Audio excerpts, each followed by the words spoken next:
자, 페인트 오늘 세진이부터 진행하겠습니다. 세진이.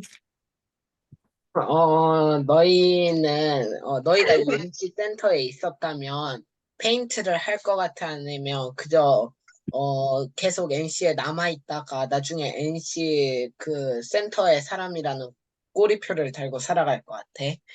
하경이.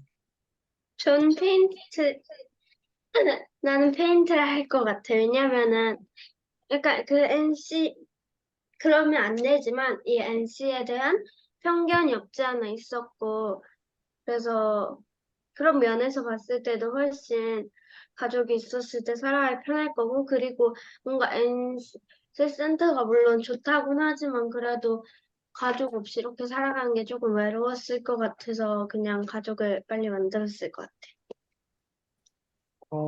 하랑이. 나 같은 경우에도 떠났을 것 같아. 일단, 뭐, 이런 편견 같은 게 있잖아. 그래서 이런 거를 없애려고 목소리를 내려고 할 때 이 NC라는 꼬리표가 아무래도 문제가 될 수 있어서 그래. 왜냐면 공부를 잘하는 사람이 공부는 위험하다, 공부는 나쁘다 이렇게 말하는 거랑 공부가 못하는 사람이 공부는 나쁘다, 공부를 하면 안 된다 이렇게 말하는 거랑은 전혀 다른 얘기잖아. 저는 다르게 들리잖아. 그러니까 나는 어, NC를 일단 떠나야 된다 생각해. 어, 어, 그리고 사라졌네. 나도 페인트를 해야 한다고 생각해. 왜냐하면 센터에만 계속 부모님 없이 지내다 보면 어, 어린이들은 다 부모님이 필요하기 때문에 센터장도 있고 해서 잘 살아갈 수 있겠다고는 말하지만 실제로 어린이들이 부모님의 보살핌 아래에서 살아가야 진짜 잘 클 수 있고 사랑을 받아야 아이들이 뭔가 더 건강하게 자랄 수 있기 때문에 나는 하루빨리라도 페인트를 진행했을 것 같아. 호연이. 책 내용을 까먹었다. 미안해. 오현아, 네, 지금 설명을 다 해줬는데.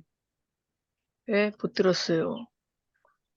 잠깐만, 이거, 자, 지금 이 페인트 책의 내용에 보면 부모 예, 없이 그 NC 센터에서 맡겨진 아이들이 네, 자신들이 그 중간중간에 입양 부모를 선택해서 입양돼 가거나 아니면 예. 계속 그곳에 있다가 그곳 출신이라는 꼬리표를 갖고 살거나 그러한 두 가지 선택 중에 한 가지를 하게 되는데 만약 호연이가 그런 상황이었더라면 어떤 선택을 할 건지에 대한 질문이었는데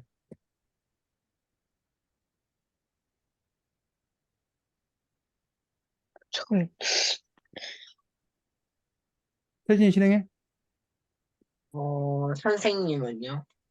뭐 저는 일단은 뭐 시도는 해 볼 거라고 생각을 합니다. 그래서 뭐 좋은 그 가족을 만날 수 있다라면 그 가족들과 함께 뭐 잘 지내는 것도 좋은 일이기 때문에 시도하지만 그렇다고 뭐 꼭 그 가족이 있어야 한다고 생각하지 않고 또 그곳 센터에 있는 사람들도 또 하나의 가족이기 때문에 뭐 그들과 함께 사는 것도 나쁘지 않다고 생각합니다. 다만 이게 이제 어른이 된 지금으로서의 생각이지 만약에 그 16살, 17살 그 당시의 나이의 아이들이라 생각이라면 지금 같은 똑같은 생각일지는 사실 잘 모르겠습니다. 너희가 제누 301이었더라면, 그 최초로 3차 뭐지? 면담까지 갔던 그 하나와 해오름과 같이 살았을 것 같아? 아니면 제누 301처럼 그저, 예, 그냥 몇 번 만나보기만 하고 끝냈을 것 같아? 하랑이. 나는, 나라면은 그 사람들을 부모 택하지 않았을 것 같아. 왜냐면 일단 그 사람들이, 어, 일단 아무런 생각이 없이 일단 왔다는 거잖아. 근데 나는 그런 게 되게 아니라고 생각하거든. 왜냐면 난 그런 행동은 뭐 사람들이 고양이나 강아지를 아무 생각 없이 데려갔다가 키워보니까 막상 힘들어가지고 버리는 행위랑 똑같이 다를 바 없다 생각하거든. 그래서 나는 그런 사람들이 보면 되게 무책임하다 생각해서 떠났을 것 같아. 하경이. 나도 약간은 사랑이랑 비슷한 의견이야. 왜냐면은, 물론 그 제노 301은 그런 이 사람들의 자유로움과 그런 뭔가 꾸며지지 않은 모습에 끌렸다고 했지만, 나도 그런 모습에 끌렸을 것 같긴 해, 처음에는. 왜냐면은 맨날 뭔가 자신을 아이들 앞에서 꾸미고 뭔가 실제를 알 수 없이 솔직하지 않은 사람들을 만나다가 그런 사람들을 만나면 끌릴 수는 있을 것 같은데, 마지막에 그 하나도 말했듯이 이 사람들은 제누에게 약간 부모라기보단 친구에 적합한 사람들인 것 같아서 이 책에 나온 것처럼 나중에 연락처를 줬거나 그래서 다시 만나서 친구로 만나면 좋겠지만 이렇게 약간 상처가 많고 예민한 제누라는 아이에게는 조금 힘들었을 수도 있겠다라는 생각이 들어. 그래서 나는 부모를 선택하지 않았을 것 같아. 우연히.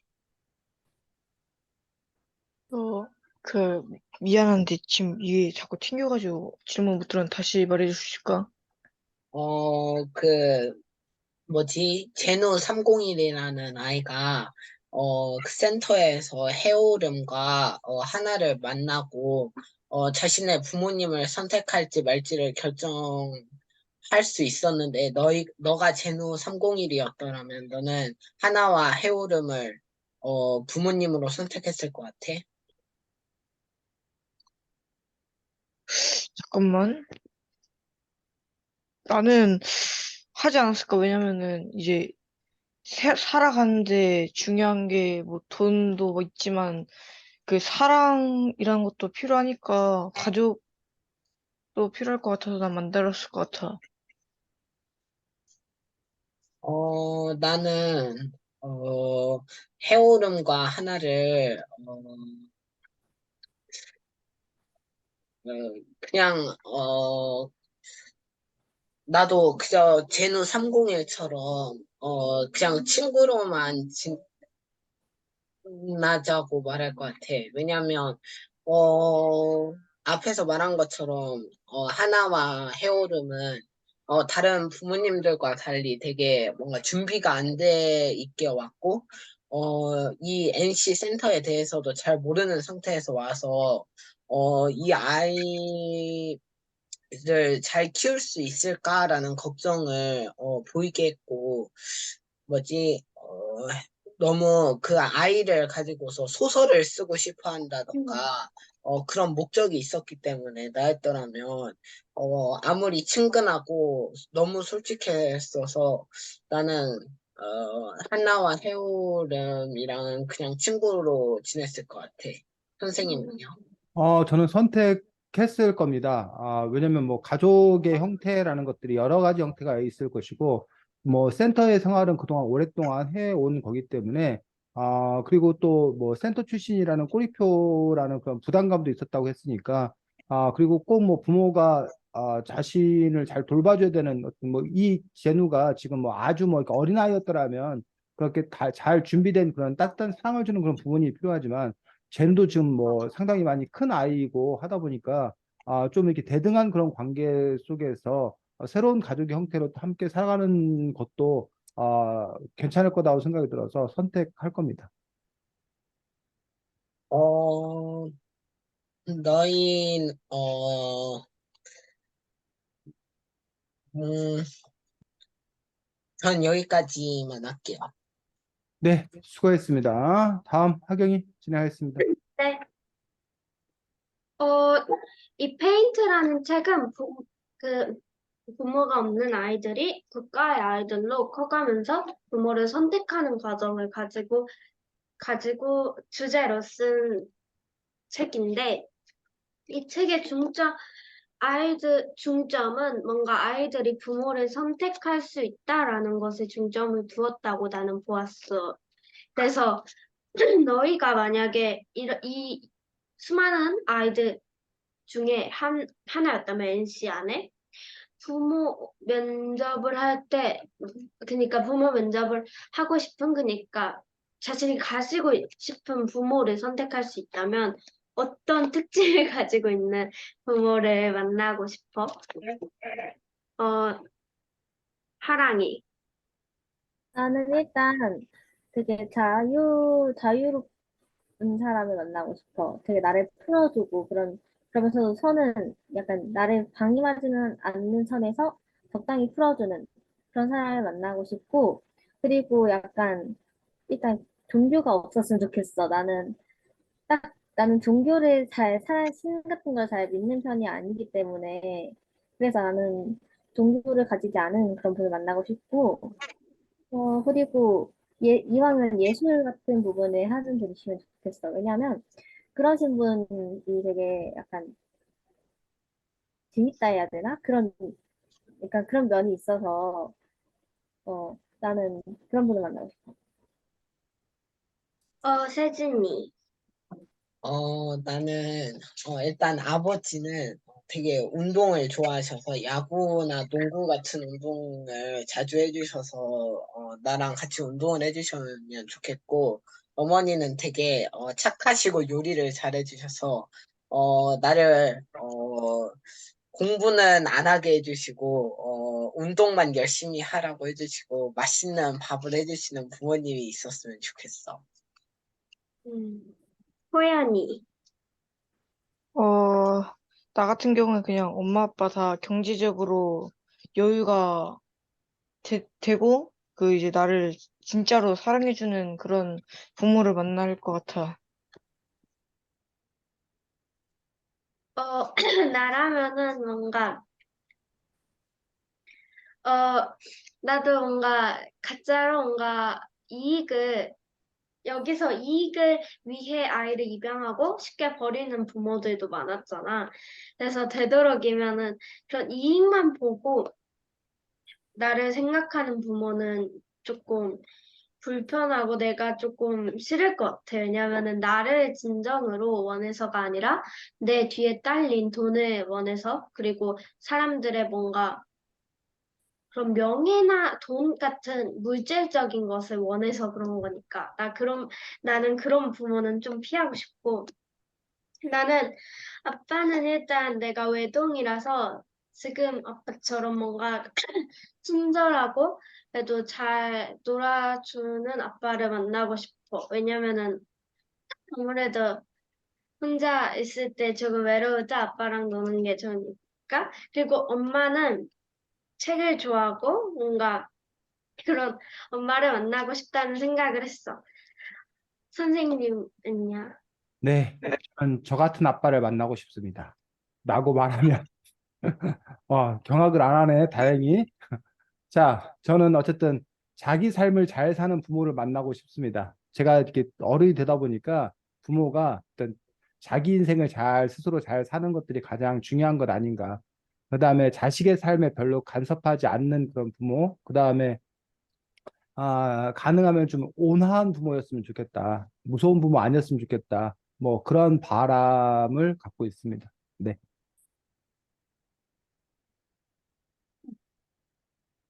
어, 이 책에서 가디라는 관리인들이 많이 나오잖아. 너 여기선 뭐 최황 같이 그런 성을 따서 가디 이름을 부르고 그런 가디들이 많이 나오는데 너희가 만약 NC에 있는 학생들이었다면 어떤 가디를 가장 좋아했을 것 같아? 이 책에 나오는 가디들 중에? 어, 호연이.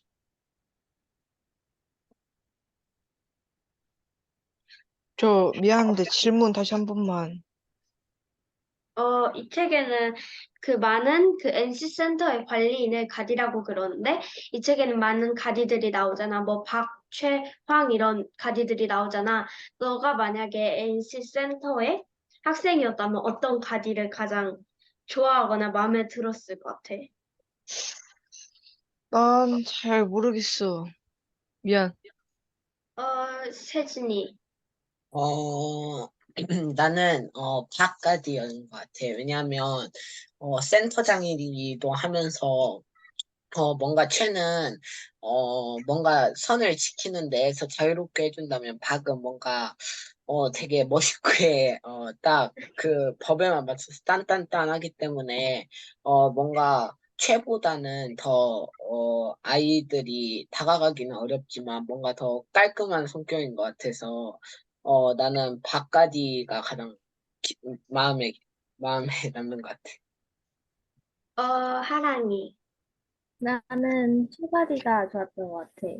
왜냐면 되게 정해진 한도 내에서 되게 자유롭게 풀어주는 분위기이고, 그리고 되게 융통성이 있게 일을 처리한다고 하니까 그런 부분이 끌려가지고 난 최가지가 좋은 것 같아.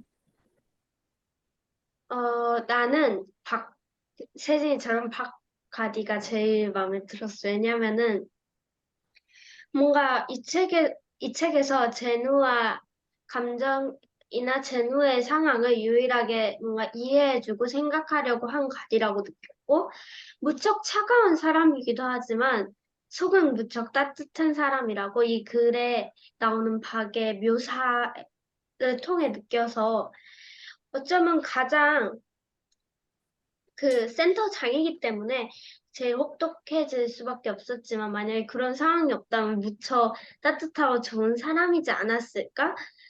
라는 생각이 들었고, 그리고 이 책 뒤편에 약간 그 박이 휴가를 낸 이유가 자신을 괴롭혔던 아버지를 만나기 위해서라는 사실을 깨닫는데 그것도 되게 인상이 깊었고 대단하다고 느꼈어. 왜냐면은 나였다면 나는 조금 미성숙해서 나를 괴롭혔던 아버지는 절대 만나러 가지 않을 것 같은데 나는 당신과 달라요라면서 임종을 함께하는 그런 모습이 되게 신기했고 인상이 깊었어서 난 박가디가 제일 제일 마음에 들었어. 어, 이 책에서는 부모 문적을 시작해서 합숙까지 끝낸 이제 진짜 부모가 될 시기에 이 아이들의 현재 이름은 제노 301 같이 그 들어온 달의 이름을 따서 뭐 남잔 제노, 여잔 제니 이런 식으로 지어졌는데 나갈 때는 이제 부모와 상의해서 자신만의 이름을 찾아가잖아. 그래서 개명학이라고도 비슷하게 부를 수 있는데 너희가 만약 여기처럼 이름을 바꿀 수 있다면 지금 이름을 그대로 해도 좋고 아니면은 다른 이름을 생각하고 싶은 게 있다면은 혹시 말해줄 수 있어? 하랑이, 아, 잠깐 생각 좀 해봐도 될까? 호야니, 나 생각 한 번만. 세진이. 나는, 내가 좋아하는 영어 이름도 돼? 응. 근데 나는, 내가 좋아하는 한국인 농구 선수 송교창으로 할 것 같아. 그냥, 뭔가 이름을 들었을 때 내 이름은 뭔가, 박세지, 뭔가, 딱딱한 느낌이 드는데, 뭔가 송교창 이름 하면 뭔가, 깔끔하면서도 예쁜 이름 같아서 나는 송교창으로 하고 싶어.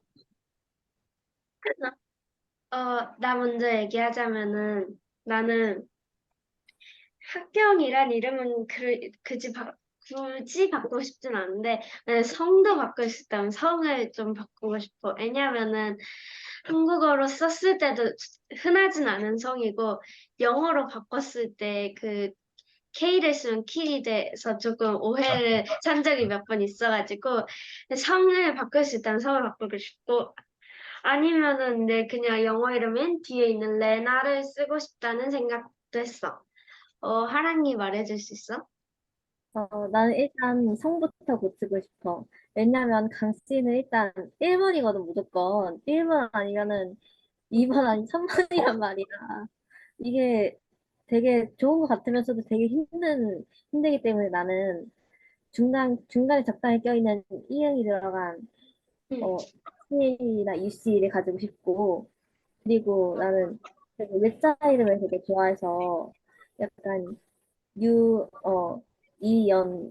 같은 그런 약간 이응자가 많이 들어가고, 그리고 성이 이응이고, 그리고 외자 이름을 하나 갖고 싶어.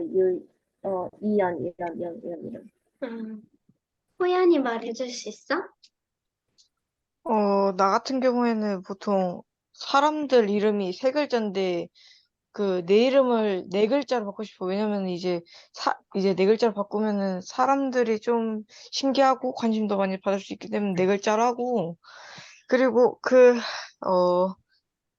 정호연은 그대로 그 호 뒤에 그, 그 기억자 하나를 붙이고 싶어. 연, 연기. 선생님은요? 네, 저는 뭐 이름을 바꾸고 싶습니다. 아, 제가 보통 호를 지은 게 물 숫자를 넣어서 이렇게 하고, 옛날에 뭐 예를 들면 여자친구가 하랑이다. 그러면 제가 이제 수를 넣어서 뭐 수랑이 뭐 이런 식으로 뭐 이렇게 한다던가, 뭐 세진이하고 사귀었다. 그러면 뭐 진수, 뭐 수진 뭐 이렇게 한다던가, 이런 식으로 이렇게 했던 적도 있어서, 어쨌든 수를 꼭 넣고 싶은데, 해서 이 수도 괜찮고, 뭐 어쨌든 그렇게 외 글자도 괜찮고요. 물 숫자를 넣어서 물과 같은 사람이 되고 싶기 때문에 숫자를 넣은 이름을 넣고 싶습니다. 근데 그냥 물이라고 하기에는 너무 좀 그것도 놀림거리 같아서 숫자로 하고 싶습니다. 어, 전 여기까지예요. 네, 수고했습니다. 다음 하랑이 할 수 있으면 하고. 음. 질문을 다 만들었는데 질문 두 개를 세진이가 하고 질문 한 개를 하경이가 하는 바람에 이제 없어요. 없고 호연이 할 거 있으면 하고. 죄송합니다. 없습니다. 자, 그러면 우리가 오늘 페인트 요 책 가지고서 우리가 얘기하도록 했는데, 우리 하경이가 아까 잠깐 이야기했는데, 이 책의 소설의 아이디어, 이 책이 다른 책과 특별한 점은 뭐야?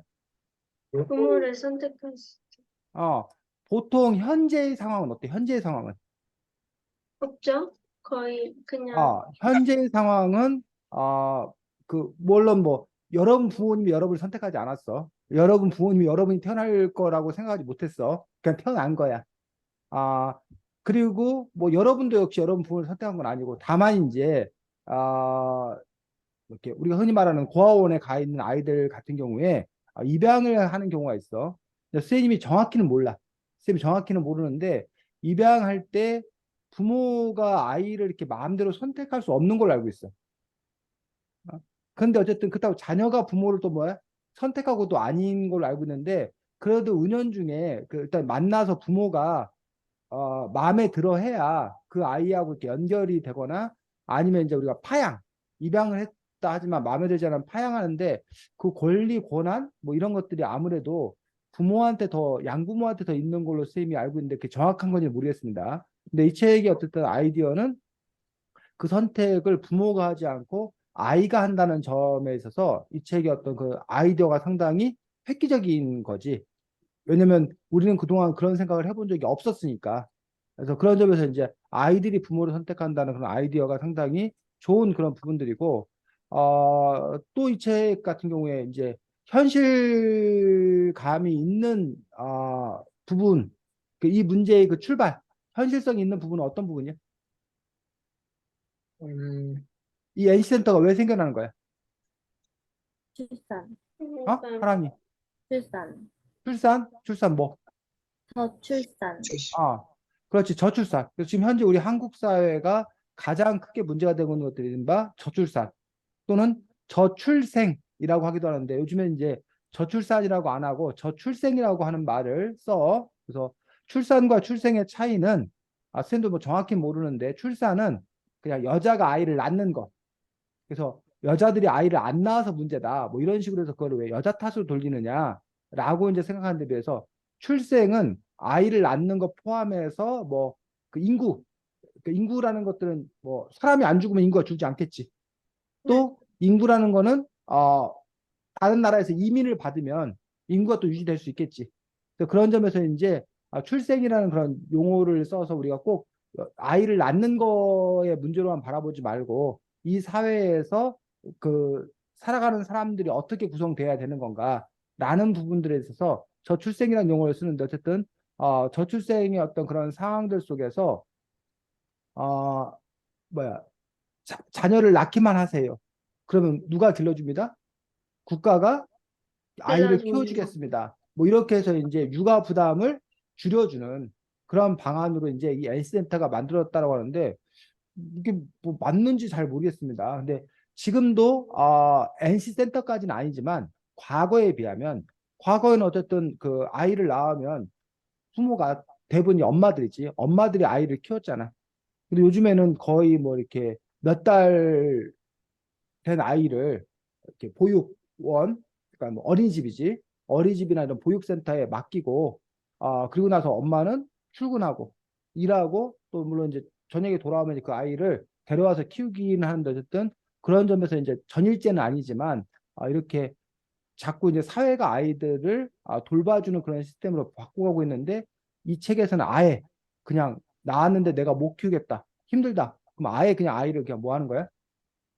N센터에 맡기고 그러면 그 N센터에 있는 아이들 중에 또 이제 부모들 중에 자기가 아이를 입양해서 키우고 싶으면 그 아이를 입양해서 키우거나 아니면 또 이 책에 따르면 그 신부모가 우선권을 갖고 있지. 신부모가 원하면 그 아이를 언제든지 다시 되찾아서 기를 수 있는 그런 시스템으로 이 책에는 이렇게 나와 있는 것도 볼 수가 있습니다. 그러면서 30쪽 보겠습니다.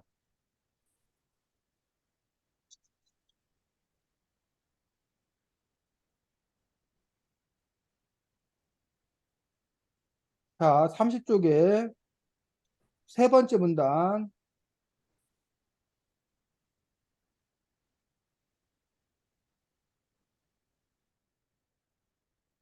세 번째 문단. 거기. 자, 찾은 그러나 사람들이요? 그러나 사람들의 의견은 빗나, 거기 읽어보겠습니다. 그러나 사람들의 의견은 빗나갔다. 연령 제한을 높이자 오히려 더 많은 사람들이 NC센터에 관심을 보였다. 이유는 두 가지였다. 힘들여 어린아이를 키워야 하는 시간이 보통보다 10년 넘게 단축되었다는 것과 양육수당과 연금을 앞당겨 받을 수 있다는 혜택. 물론 아이를 입양 후 5년 동안 문제없이 키워내야 하고 이후 5년 주기로 문제가 없는지 검사를 받아야 했다. 중간에 문제를 일으키면 부모들은 그에 상응하는 대가를 치렀다. 남북한의 교류가 잦아지면서 사실상 종전이 선포된 이후 국방비로 들어가던 예산의 일부가 국민 복지와 출생률 안정을 위한 자금으로 더해졌다. 그 첫 번째가 바로 국가의 사활을 건 프로젝트, 즉 NC센터의 설립이었다. 거기까지. 그래서 이제 그 NC센터가 가능하게 되었던 그런 배경들을 지금 설명하고 있는 건데, 그 중에 이제 선생님 눈에 띄었던 부분들이, 남북한의 교류가 잦아지면서 사실상 종전이 선포된 이유. 그래서 지금 현재 남북의 관계는 법적으로는 어떤 상태야? 휴전. 휴전이야. 휴전과 종전의 차이는? 휴전은 전쟁을 잠깐 쉬는 거, 종전은 전쟁을 끝내는 거. 휴전은 말 그대로 전쟁을 잠시 쉬는 거기 때문에 언제든 다시 전쟁이 시작되어도 이상하지 않은 그런 상태. 반면에 종전은 전쟁이 완전히 끝난 상태이기 때문에 다시 개전을 하려면 그러면 뭐 다시 전쟁을 할 수는 있겠지만 어쨌든 그런 절차나 뭐 이런 뭐 사전에 선전포고를 한다던가 뭐 이런 절차가 필요하다는 부분에 있어서 종전을 앞당겨야 된다라고 주장하는 사람도 있고 종전 이퀄 통일이라고 생각하는데 그건 아니에요. 종전과 통일은 좀 다른 문제예요. 종전은 그래서 그냥 남한과 북한이 각각 전쟁을 완전히 끝낸 상태고 통일은 하나의 나라가 된 상태이기 때문에 그것과는 어쨌든 다른 그런 부분들인데 종전협정을 선포하고 다시 이제 길은 두 가지지. 하나는 전쟁하지 않는 평화로운 이웃 국가론을 주장하는 사람이 있고 또 하나는 완전히 뭐 하자? 통일하자는 그런 주장을 하는 사람들도 있고. 근데 어쨌든 평화가 체제가 형성이 되면 지금 쓰는 국방비에 비해서는 덜 쓸 거다.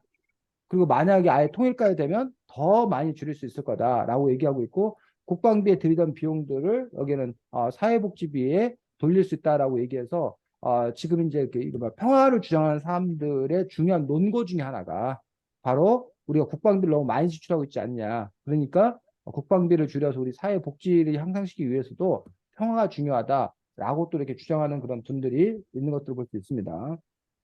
자, 그 다음 문단 세진이 읽어보겠습니다. NC에서 생활할 수 있는 연령은 19살까지였다. 그 뒤로는 센터에서 나와 자립해야 했다. 하지만 사회에서는 NC 출신들을 차별하고 냉대하는 분위기가 쉽사리 사라지지 않았다. 사람들은 NC 출신과 자신들을 구분지으면서 특권 의식을 느꼈다. 낳아준 부모 밑에서 자라는 NC 출신은 자신과 결코 같을 수 없었다.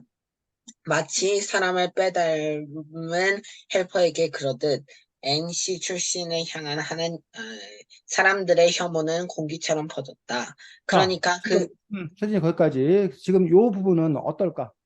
지금 세진이가 읽은 요 부분은 어, 지금 현실과 비교하면 이런 현실에서 의식 어떨 것 같아? 응? 있어요. 아, 있어요. 그래서 이런 지금은 선생님 정확히 모르는데 아마 만 18세가 되면 보호 종료 아동이라고 그래가지고 이런 그 고아원, 보육원에 있는 아이들, 시설에 있는 아이들이라던가 뭐 홈그룹이라고 하나 어쨌든 뭐 그런 곳이 있어.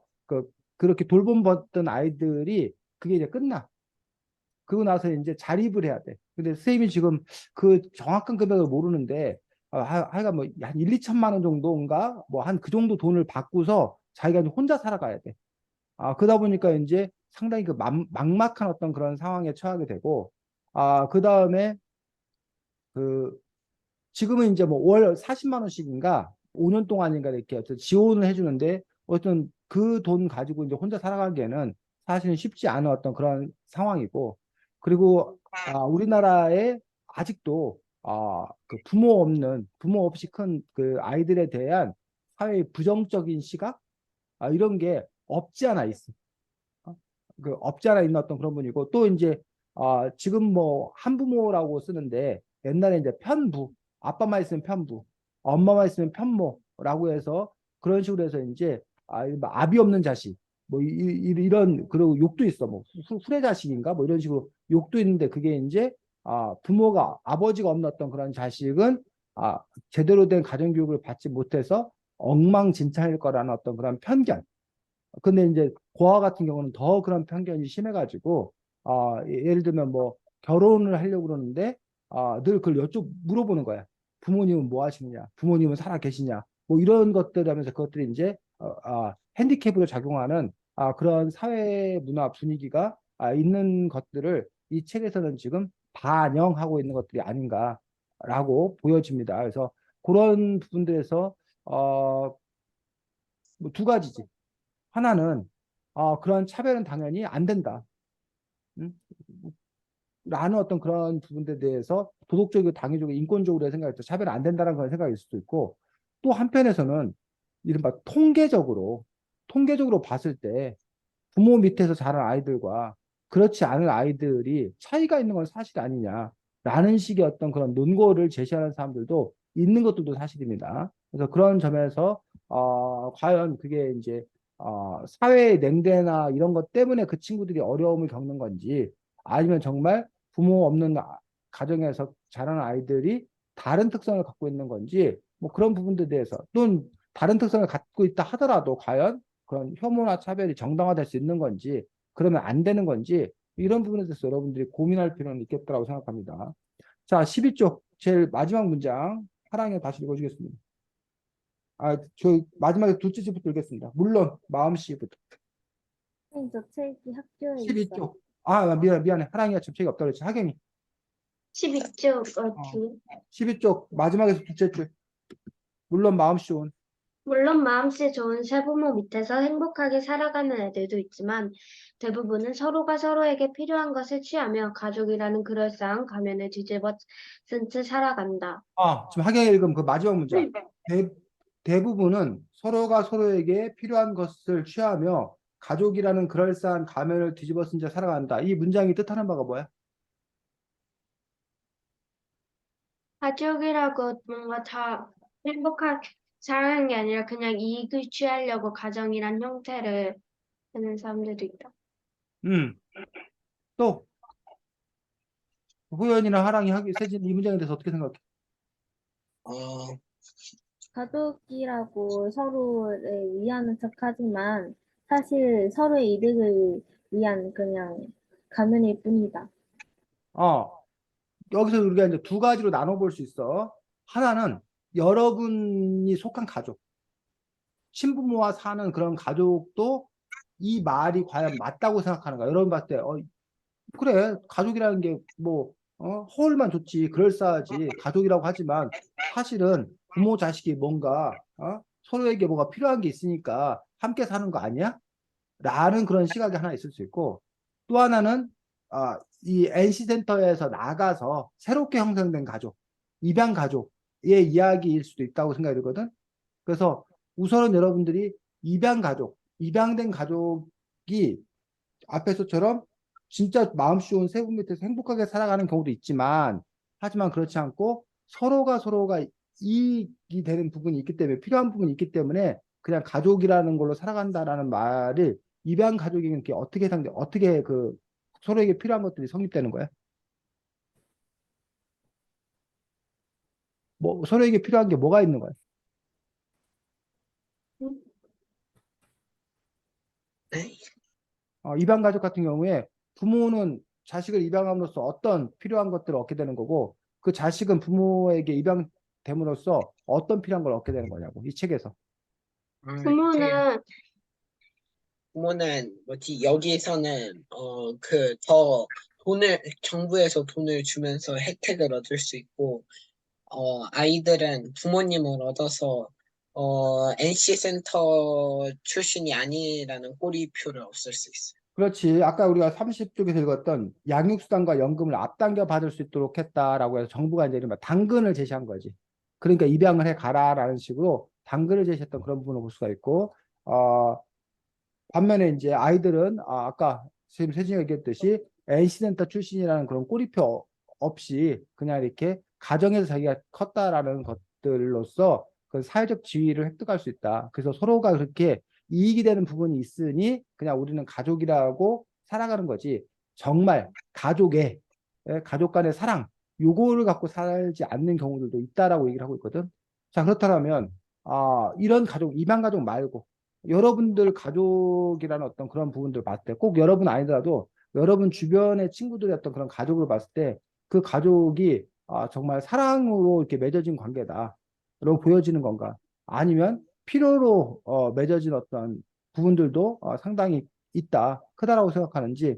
호연이는 어때?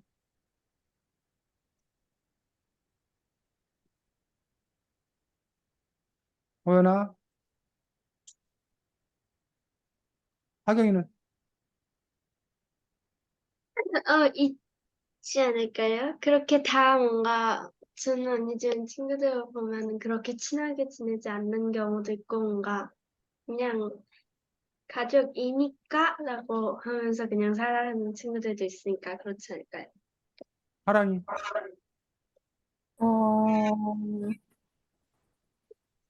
어, 잠깐만, 조금만 생각할게요. 혜진이. 질문이 뭐였죠? 갑자기 까먹었어요. 자, 그래서 어쨌든 그 가족이 과연 뭔 건가라는 부분에서 이 책은 끊임없이 질문하고 있습니다. 우리에게 가족은 어때야 하는가? 가족의 본질은 무엇인 건가? 이런 부분들에 대해서 질문하고 있는 것들을 볼 수가 있고, 그 부분에서 이제 어쨌든 우리가 이런 보통의 상식, 가족은 당연히 사랑하는 존재지라고 하는 어떤 그런 부분들에서 진짜 그래? 서로 필요에 의해서 서로 이익을 갖고 가족들이 그냥 이렇게 사는 거 아니야? 이런 식의 어떤 그 뭐야 이런 문제들을 또 이 책에서는 제기하고 있는 것들을 볼 수가 있습니다. 자, 22쪽 잠깐 보겠습니다.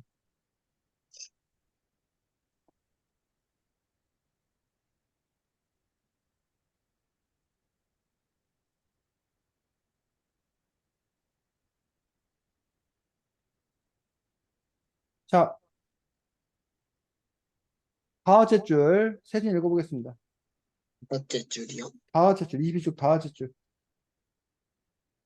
태어날 때 만나야만 부모니 NC의 아이들은 모두 13살 때부터 부모를 가질 수 있어. 그게 무슨 뜻인지 알아? 우린 버려졌다는 뜻이죠. 난 어깨를 으쓱하자 최의 눈에서 서늘한 빛이 스쳤다.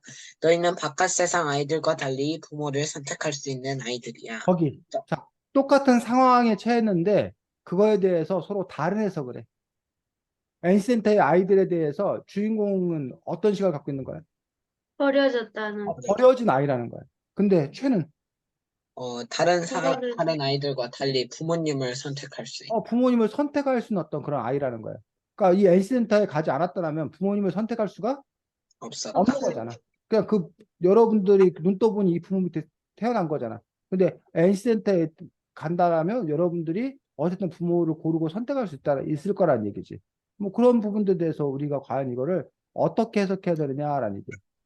세진이 어느 면이 더 강한 것 같아? 음, 어, 바깥 부모님을 선택할 수 있는 거. 부모를 선택할 수 있는 것. 하경이는 어, 저도 부모님을 선택할 수 있는 거. 하랑이는 저도 부모님을 선택할 수 있는 거. 호연이는 저 부모님 선택할 것 같아요. 자, 여러분들은 지금 다 부모를 선택하는 것들을 택했는데, 사실 우리는 지금 선택한 게 아니잖아. 아까 네.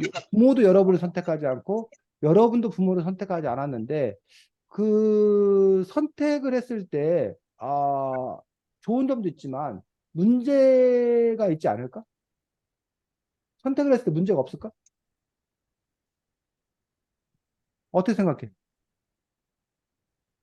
있을 것 같아요. 어떤 문제가?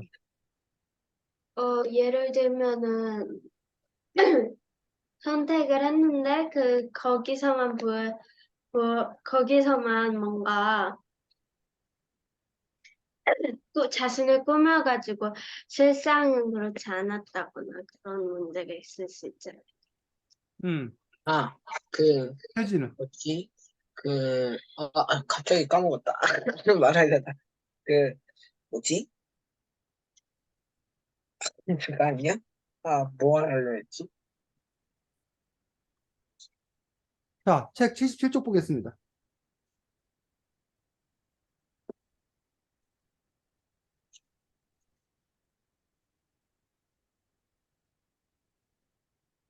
71쪽에 밑에서 둘, 넷, 여섯, 여덟, 아홉째 쭉. 문 문 밖으로 밖으로 나서자. 하경 읽어. 문 밖으로 나서자 헬퍼들이 지나갔다. 센터에는 모두 몇 명의 헬퍼가 있을까? 몇 개의 헬퍼라고 해야 할까? 바깥 세상에 살고 있는 사람들은 우리를 과연 몇 명이라고 생각할까? 아니면 몇 개라고 생각할까? 이런 것들이 쓸데없는 궁금증인 걸까? 헬퍼는 기능도 종류도 다양했다. 사람들은 자신에게 딱 맞는 헬퍼를 고르려고 노력한다. 이를테면 이곳 센터의 아이들이 부모를 선택하는 것처럼. 그런데 과연 완벽하게 딱 맞는다는 것이 존재할까? 자, 지금, 헬퍼. 뭐, 우리가 쉽게 말하면 뭐 로봇이지. 그럴 때 우리가 선택해서 살 수 있고, 여러분들 뭐 이런 컵이나 이런 거 내가 뭐 해서 원하는 거 선- 선택해서 살 수 있잖아. 그러니까 선택해서 살 수 있다라면, 뒤집어 말하면 뭐 할 수 있는 거야, 또 이거는. 선택, 버릴 수 있는 것. 뭐라고? 하경이 뭐라고? 아니, 금방 선생님이 원하는 답이 나왔는데 또 금방 아니라고. 버릴 수 있는 것? 선택을 샀으면 선택을 후회하고 내가 버릴 수 있는 거 아니냐는 얘기지. 그러니까 우리가 부모 자식이라는 게 무서운 이유가 무섭다는 표현이 그런데 내가 선택한 게 아니야. 이게 주어진 거야. 주어진 거기 때문에 뭐 할 수 없는 거야? 되돌릴 수 없는 거야. 바꿀 수 없는 거야. 근데 뭐라면 선택한다라면 그 선택은 내가 내가 그때 선택 잘못했어. 아까 내가 잘못된 정보였어. 내가 속았어. 라고 했을 때 이런 부모와 자식이 우리가 흔히 말하는 천륜이라고 얘기하는 천륜이라고 얘기하는 것들이 사라져 버리지 않나 라는 부분들. 그래서 요즘 자원활동, 자원봉사 지금 여러분들 중학교 가면 이제 자원봉사도 하고 그래야 되잖아. 근데 이제 그 자원봉사라는 부분들에서 자원봉사를 하면 돈을 줘야 된다는 얘기를 하는 사람이 있어. 교통비가 되었던 뭐 활동비를 줘야 된다는 사람이 있어. 근데 그래서 이제 뭐 한 시간에 10,000원이라도 줘야 되는 거 아니야? 최저임금이라도 줘야 되는 거 아니냐? 봉사 활동했으니까. 근데 자원봉사를 했는데 10,000원을 받고 하게 되면 어떻게 된다는 거야? 그건 그 일이 돈, 알바. 10,000원짜리 일이 된 거지. 10,000원짜리 일이 돼버리는 거야. 그래서 그 무슨 실험이 있었냐면 이런 실험이 있었던 거야. 그 뭐야? 유치원에 그 5시에 이제 끝나면 부모들이 와서 그 아이를 데려가야 되는데 가끔 부모님들이 뭐 회사 일이 늦거나 막 이러면은 5시 30분, 6시까지 늦게 그 뭐야 아이들 데리러 오는 거야. 그러니까 유치원 선생님들도 퇴근해야 되는데 힘들잖아. 근데 그 엄마들이 아빠들이 너무 미안해하면서 또 아이를 데리고 갔단 말이야. 그래서 유치원에서 야 이거 안 되겠다. 그래서 자기들이 뭘 만든 거냐면 벌칙을 만들었어. 그래서 10분 늦을 때마다 뭐 2,000원씩 내라. 그래가지고 1시간 늦으면 뭐 10,000원을 내라. 라는 식으로 이제 했단 얘기야. 그러면 아이들을 빨리 데려갈 거다라고 생각했던 거야. 그런데 어떤 결과가 나왔냐? 오히려 부모들이 뭐야? 아이들을 찾으러 오는 게 더 늦어지는 거야. 그리고 그전에는 아, 되게 미안해 했었는데 이제 미안해하지 않는다는 거야. 왜? 돈을 내니까. 돈 냈으니까. 내가 돈 낸 거에 대한 구매 그 어떤 서비스라고 생각하는 거란 얘기지. 이런 것처럼 자원봉사 뭐 이런 것들도 우리가 그냥 돈 안 받고 무급했을 때는 정말 감사합니다. 그걸 돈으로 환산할 수 없는 어떤 그런 거였다는 거지. 근데 그것들이 돈이 지급되는 순간 그냥 얼마짜리 일이 돼버리는 그러면 내가 그 사람 거기 안 오고 돈 얼마 내면 되는 일이 되어버린다는 거지. 그런 점에 있어서 우리가 이 선택을 여러분들이 아까 다 부모를 선택했으면 좋겠다라고 해서 그 선택을 통해 그 천륜으로 맺어지다 보니까 사실은 많은 문제가 생기지. 폭력적인 부모도 있을 수 있는 거고 학대하는 부모도 있을 수 있는 거고 정말 성격 안 맞는 부모도 있을 수 있는 거고 여러 가지 문제가 있기 때문에 최소한 선택을 한다면 그런 문제는 사라질 거다. 라고 생각이 들지만 하지만 반대로 선택하게 되었을 경우에 갖게 되는 또 다른 여러 가지 또 문제점들을 갖고 있지 않나 뭐 이런 부분에 대해서도 여러분들이 한번 고민해보고 생각해 볼 수는 있겠다라고 생각합니다. 자, 그 다음에 20 32쪽 보겠습니다. 32쪽.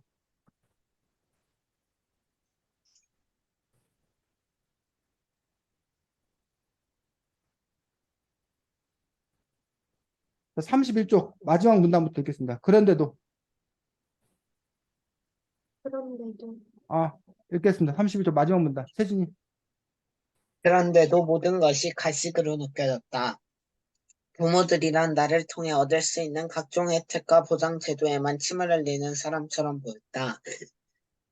홀로그램을 본 순간 느낌이 왔다고? 차라리 고양이가 멍멍하고 운다는 게 더 그럴듯하지 않을까? 맞춰간다고 생각하면 안 돼? 아키가 관자놀이를 아, 그쪽에 준. 어, 맞춰간다고 생각하면 안 돼? 라고 그런 의견을 제시하는 사람이 있고, 중간에 쭉 내려와서 그 대화글, 나는 우리가 부모를 선택하는 게 꼭 결혼 같아. 거기부터 읽어주자. 찾은 사람. 나는 우리가 네. 음, 부모를 선택하는 게 꼭 결혼 같아. 결혼? 나는 아키를 의아하게 보았다. 결혼이라는 게 그런 거 아니야? 남남이던 사람이 계약을 맺고 한 집에서 사는 거. 서로 맞춰가느라 처음에는 싸우기도 할 테지만 시간이 지나면 익숙해지겠지. 아니면 헤어지면 되고 부모 자식 관계도 그런 거 아닌가? 어, 우리가 서로 남남이었던 남녀가 한 가족을 이뤄 살아간다는 얘기야. 근데 가족이라는 그런 부분들도 이렇게 서로가 서로에게 맞춰가며 살아가야 하는 것 아니냐라는 그런 새로운 개념, 새로운 생각을 주고 있다는 거지. 근데 이제 우리는 그동안은 가족은 아까 말대로 하늘에서 내려진 당연한 주어진 여러분은 어느 순간부터 가족이었다는 거야. 그리고 거기에 익숙하게 있었는데 과연 그래야 하는 건가? 또 우리나라는 전통적으로 자식을 부모의 소유물, 내 자식 내가 이렇게 하겠다는데 라는 식으로 자식을 부모의 소유물로 생각했던 것들이 상당히 강했어. 그러니까 좋게 말하면 보호해주고 사랑해주고 그걸 부정적으로 얘기하면 소유물로 생각하고 그런 점에서 그것이 아니라 자식과 부모가 서로 대등한 관계로 설정을 해야 되고 그런 대등한 관계 속에서 서로가 서로를 지금 이렇게 맞춰가면서 살아가야 되는 것 아니냐 그런 얘기를 했다는 거지. 41쪽 보겠습니다.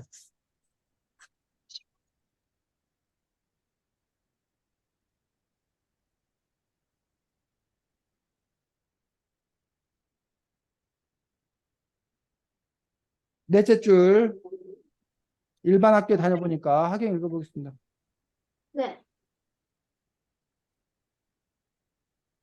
잠깐만요. 42쪽이요? 41쪽. 아, 네, 다음 주 일반 학교에. 일반 학교에 다녀보니까 그 아이들도 부모들과 웬만해서는 부딪히지 않으려고 애쓰면서 생활하고 있더라고. 잠시 생각에 잠긴 노아가 다시 툭 한마디 내뱉었다.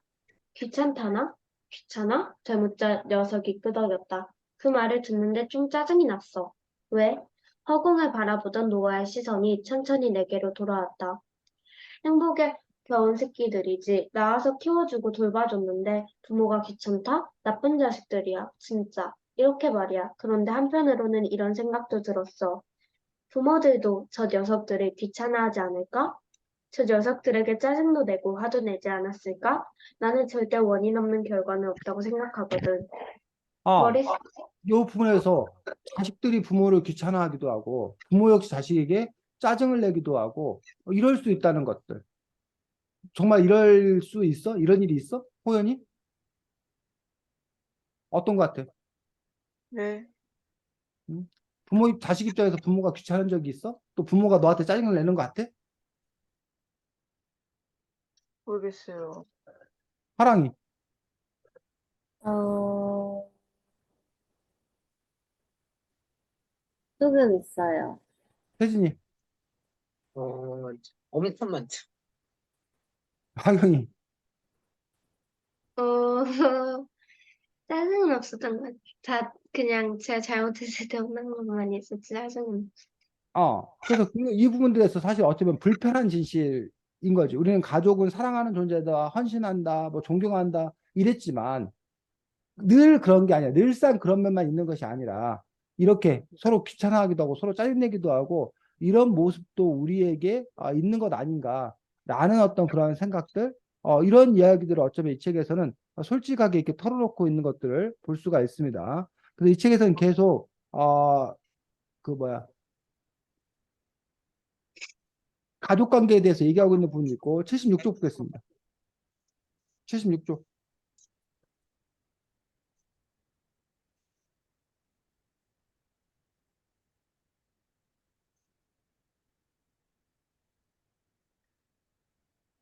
76쪽 보기 전에 75쪽부터 보겠습니다. 75쪽의 두 번째 문단, 학교에서 교육을 통해 세진이.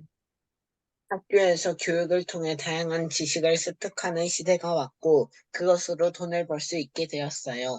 이제 사람들은 아이를 한 줄만 낳아서 우수하게 키워내려고 했어요. 과거에는 많은 자식들에게 자원을 투자할 여유가 없었지만, 자식의 수가 적어지면서 투자할 수 있는 자원량이 늘어났겠죠. 출생을 장려하는 인구 절벽의 시대가 온 것이다. 그래서 이 책에 보면 왜 자꾸 출생률이 떨어지는가, 출산율이 떨어지는 건가에 대한 나름대로 어떤 그런 사회적 진단을 하고 있는 거를 볼 수가 있겠지. 그래서 아이를 더 이렇게 훌륭하게 키워내야 되고, 그러면 더 많은 자원이 들어가고, 그러다 보니까 많은 자원이 들어가다 보니까 요즘에 역시 우리가 흔히 말하는 두 가지 문제를 꼽거든. 아이를 안 낳는 이유가 첫 번째가 이제 부동산, 아파트 값이 너무 많이 비싸서 그 아파트 값 장만하려고 하다 보니 결혼하기가 힘들어지고, 그 돈 갚으려다 보니 아이 키울 돈이 없다. 또 하나는 아이를 낳아뒀을 때 사교육비, 사교육비가 엄청 많이 들기 때문에 아이를 제대로 키우기가 어렵다. 그래서 아이를 안 낳게 되는 거 아니냐는 어떤 그런 사회적 진단을 하고 있는데, 이 책에서도 그러한 부분들과 괴를 같이 하는 이야기를 하고 있는 것이 아닌가 싶습니다. 79쪽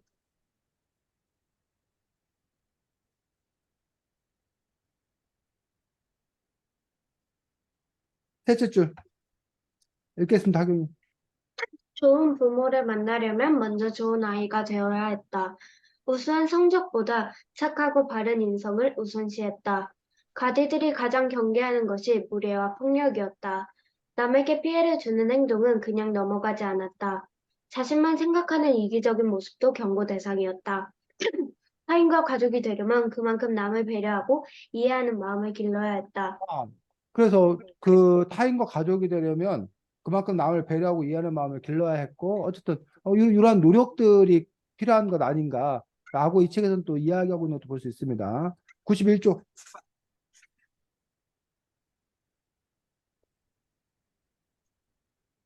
밑에서 셋째 줄 세진이. 세상 어떤 부모도 미리 완벽하게 준비할 수는 없잖아요. 부모와 아이의 관계 그건 만들어가는 거니까요. 아키와 나눴던 대화가 떠올랐다. 알게 모르게 나도 아키의 영향을 받은 모양이었다. 그 관계를 좋은 쪽으로 발전시킬 수 있도록 노력하는 것이 바로 우리들의 일이다. 물론 거기까지 있고, 그 다음에 제일 마지막 문단, 때로는 하경이. 때로는 부모이기에 나약하고 부모이기에 무너져 내릴 때가 있겠지. 거짓말도 하고 잘못된 판단도 하겠지. 노아의 전 부모님이 그랬던 것처럼 말이다. 우리가 부모에게 길을 안내해야 할 때도 있을 것이고 어깨를 빌려줘야 하는 상황도 생기겠지. 이 모든 가르침은 바로 가디에게서 비롯되었다. 자, 그 이야기, 그 다음에 109쪽 보겠습니다.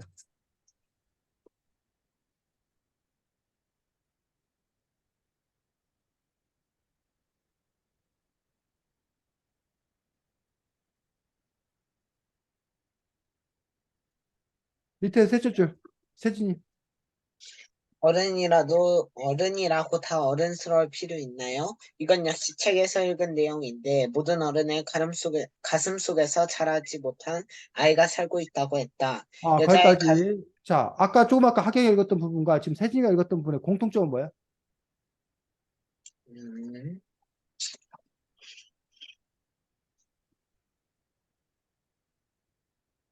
때로는 부모이기에 나약하고 부모이기에 무너져 내릴 때도 있겠지. 거짓말도 하고 잘못된 판단도 하겠지라는 부분과 어른이라고 다 어른스러울 필요 있나요? 모든 어른의 가슴 속에는 자라지 못한 어린 아이가 살고 있다고 했다. 공통점이 뭐야, 지금 읽은 부분이? 어른이라고 다 어른스러울 성숙한 것은 아니지. 우리는 보통 이제 아이는 미성숙한 존재, 부족한 존재. 그래서 완벽한 어른들이 그 아이를 감싸주고 보호하고 키워줘야 된다, 길러줘야 된다고 생각하는데 이 책에서의 저자는 좀 다른 시각을 갖고 있다는 거지. 어른이라고 과연 완벽하겠냐? 어른들도 그러니까 여러분들을 여러분들도 처음 부모를 만나 저기 하는 거지만 부모 역시 여러분들을 처음 키우는 그 부모 노릇은 처음 하는 거라서 서툴고 어색하고 실수할 수 있고 이런 것들을 인정하고 서로 노력하는 어떤 그런 부분들 그런 것들이 오히려 더 중요한 거 아니냐라는 식의 이야기를 지금 하고 있는 거지. 158쪽. 158쪽이요. 158쪽에 밑에서 두 번째 문단 자신이 갖지 못한 것 하게 읽어보겠습니다. 자신이 갖지 못한 것, 이루지 못한 꿈을 자식을 통해 이루려는 사람들이 있다는 걸 알고 있다. 그러나 그런 것은 어디까지나 그들의 꿈이고 목표다. 아무리 하나의 어머니가 최고의 환경과 최고의 교육을 동경했다고 해도 그건 어디까지나 그 어머니의 꿈에 지나지 않았다. 하나는 어머니와 전혀 다른 인격체였고 전혀 다른 꿈을 가진 한 명의 사람이었다. 그렇지. 자, 이어서 세진이가 159쪽 마지막 문단. 온전히 자기 자신을. 보고 있고요. 온전한 자기 자신을 찾는다는 건 그게 누구든 오랜 시간이 필요할 것이다. 내가 나를 이루는 요소라고 믿는 것들이 정작 외부에서 온 것이라고 할 수도 있으니까. 나 역시 다르지 않았다. 내가 나를 이룬다고 믿는 많은 것들은 어쩌면 센터라는 특별한 시스템 속에서 형성된 것이라고도 몰랐다. 거기까지. 자, 그 다음에 160쪽. 밑에서 둘째 줄. 가족이란 하경이. 가족이랑 그저 먼 발치에서 바라보는 사람들인지도 몰랐다. 먼 발치라는 말의 뜻은 시야에는 들어오지만 서로 대화하기는 어려울 정도로 떨어진 거리라고 한다. 그게 부모와 자식 간의 마음속 거리가 아닐까? 서로를 바라보지만 대화는 할 수 없는 거리 말이다. 자, 하나의 바보 조건이 거기까지. 자, 이런 식으로 지금 쌤이 군데군데 부분 읽어준 부분들의 공통점이 뭐야, 호연아? 네. 지금 쌤이 군데군데 읽어보자고 왜 하필 그 부분 읽어보자고 한 것 같아?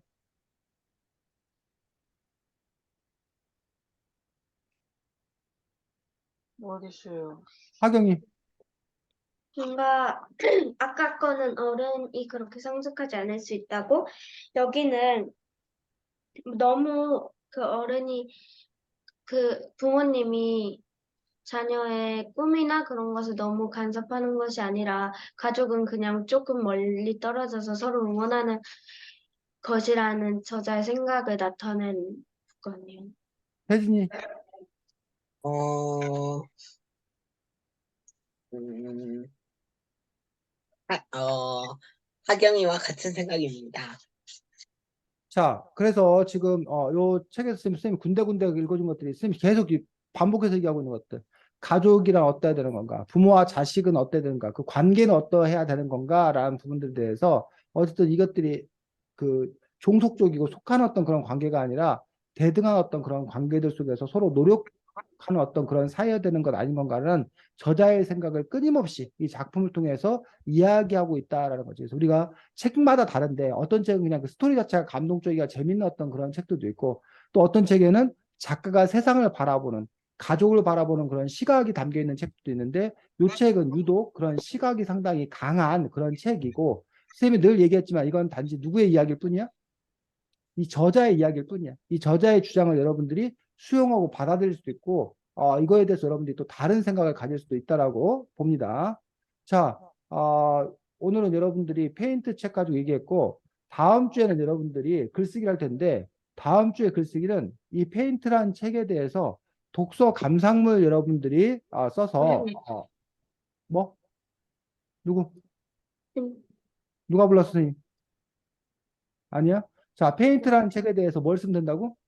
독서 감상문. 독서 감상문을 쓰면 돼. 그래서 물론 여러분이 뭐 이 책을 읽고 여러분이 느낀 거, 생각한 거 이렇게 쭉 쓰면 되는 거고 여러분이 독서 감상문을 써오면 이제 그걸 바탕으로 쌤이 여러분들과 또 이야기를 나누긴 할 텐데 기본적으로 이제 어쨌든 페인트라는 책이 아까도 말했지만 가족이라는 주제에 관해서 여러 가지 생각을 갖고 있기 때문에 이번 게 여러분들이 이 책을 읽고 우리가 오늘도 가족이라는 부분에 대해서 여러 가지 이야기를 많이 나눴었는데 부모와 자식이라는 거에 대해서 많은 얘기를 나눴었는데 가족이란 무엇인 건가? 가족이란 어떠해야 되는 건가? 부모와 자식은 또 어떠해야 되는 건가? 이런 부분들에 대해서 여러분들이 한번 나름 진지한 고민들을 통해서 이 책의 이야기와 여러분의 이야기를 잘 조화시켜서 독서 감상문을 완성해 봤으면 좋겠습니다. 그래서 다음 주에는 독서 감상문을 가지고서 함께 이야기 나누도록 하겠습니다. 다음 주 과제 관련해서 질문 없고, 자, 오늘 수고 많았습니다. 다음 주 보겠습니다. 네, 안녕히 계세요. 안녕.